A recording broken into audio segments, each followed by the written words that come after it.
¿Qué tal? ¿Cómo están amigos y amigas de esta comunidad? Como siempre un gusto, como siempre un placer. Muchas, pero muchas gracias de verdad por acompañarnos.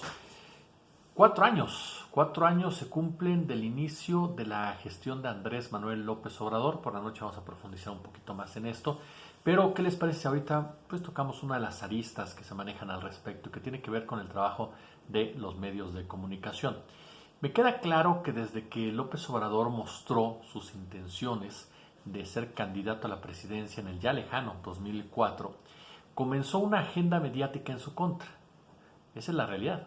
Sin duda es uno de los políticos más cuestionados, más criticados, si no es que el más, por parte de la llamada prensa hegemónica, por parte de esa prensa que responde a intereses que están muy lejanos del periodismo, muy lejanos de denunciar la corrupción, muy lejanos realmente de cambiar las cosas. ¿Por qué? Porque son parte de una prensa del status quo, son parte de un establishment en donde así funciona también, por supuesto, ese sector del periodismo, ¿no? Que recibe dádivas del poder, que recibe dádivas, por supuesto, los dueños de los medios y que durante mucho tiempo fueron la voz cantante de lo que sucedía en este país, sus puntos de vista, su visión de las cosas. Ellos decidían qué era lo importante y qué no era lo importante y lograban acallar protestas sociales. Y cuidado, si algunas personas salían a manifestarse, a exigir sus derechos, a exigir, por supuesto, mejoras en su calidad de vida, a defender sus territorios, sus terrenos, porque de inmediato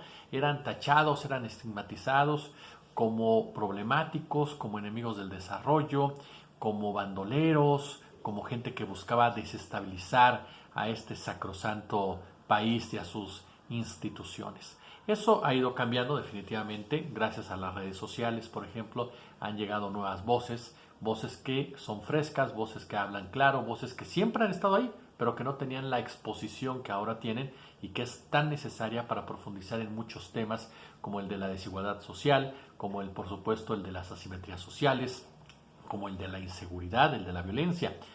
Tan solo hay que recordar que muchos de los comunicadores que ahora cuestionan a Andrés Manuel López Obrador defendieron la estrategia de Felipe Calderón Hinojosa en materia de guerra contra el narcotráfico.